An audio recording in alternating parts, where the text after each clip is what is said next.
Hello there, it's Sandip, and in this video I'm going to show you a very common position in League chess where the vast majority of players do not understand what's going on. And so this position on your screen has been reached over 31,000 times, and 3 out of every 4 players in this position are playing the move d takes e5, which is a mistake. It gives white an edge, albeit a small one.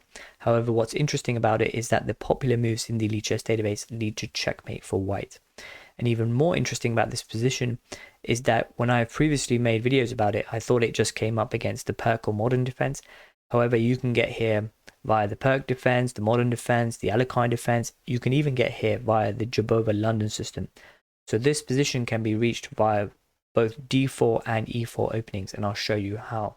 So we have e4, g6, d4, bishop g7, knight c3, d6, bishop f4, knight f6, e5. Okay, so that's the position at the top. You can get here via the Jabova London system as well. So after d4, we have knight f6, knight c3, g6. Obviously, d5 is the other way, but some players like to go g6 and do King's Indian type stuff. We have bishop f4, bishop g7, e4, d6, and now e5. Okay, so technically speaking, in this position, black is winning. So with accurate play, black will go up a pawn. After knight takes h5, the correct move, the bishop is hanging. Let's say bishop d3, knight takes g3, h takes g3, d takes e5, d takes e5. Let's say queen takes queen, rook takes queen, bishop takes e5, black is just up a pawn. A similar thing if you retreat the bishop after knight h5 to d2, we just have d takes e5, d takes e5, bishop takes e5. Something to investigate is why g3 doesn't work. I was wondering about this. After knight takes f4, g takes f4, doesn't white hold on to the material? Apparently not. It's about -1, -2 on the engine. So the right move for black in this position is to play this move knight h5. However, the vast majority of players don't do this. 3 out of every 4 players play this move d takes e5. And now after d takes e5, we have queen takes d1, the most popular choice in the database.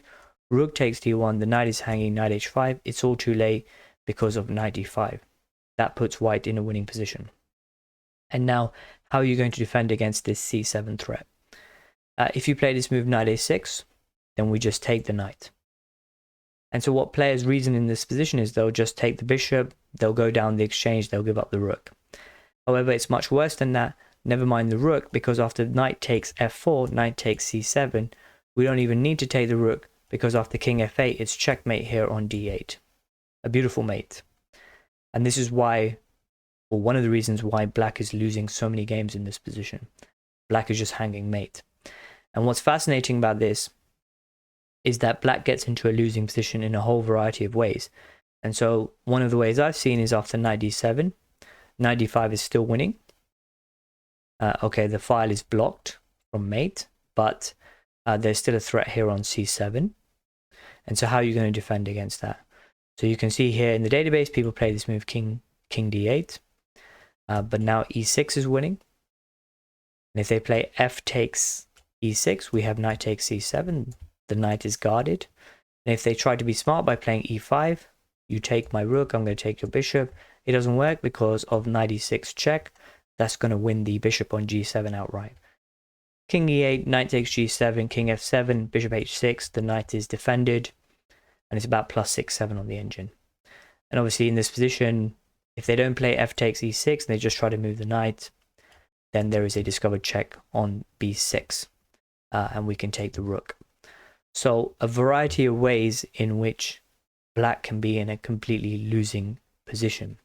It must be said that after rook takes d1, knight h5, knight d5, there is a way in which black can hold the position together. Black would still be losing, but black would have to give up a pawn. It's just a castle. And in this position, white is slightly better. And knight takes c7 is now a mistake. After knight takes c7, black is winning. Because after knight takes f4, knight takes a8, bishop takes e5, how is this knight ever going to get out? This dark square bishop is guarding the c7 square. And technically white is up material, but it's about -1, -2 on the engine, and black is winning. So this is the key move. If you get to this position that black has to find, is just a castle, which about 1 in 3 players is telling me did. However, the vast majority of players just hung mate in this position by playing this move, knight takes f4. Okay, so if we go back to this position here, you'll say, okay, isn't this just something that lower rated players are doing? Actually, if you filter out some of the lower rated players and just leave strong players, so let's say we take out all these players and leave 2500s in, then what's fascinating is that this position has been reached approximately 150 times, where about 70 occasions people played the move d takes e5. That's the most popular choice. So about 1 in 2 players played this move d takes e5, which is losing. Okay, so that's a smaller ratio than 3 out of 4, but it's still a lot.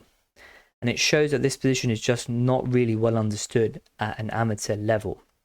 And it's just a great example of a position where an example that illustrates, that you should be looking through the Lichess database and studying your openings and the types of openings you play to see where amateurs are going wrong on a regular basis. And this is precisely one of those positions. Yeah, technically speaking, after d6, e5, black is winning. However, mathematically or statistically, your opponent is going to play d takes e5, d takes e5, queen takes d1, and going to get themselves into a world of trouble in this position. So anyway, I hope you enjoyed that video, and if you have any comments on it, do leave them below. Thank you very much for your time.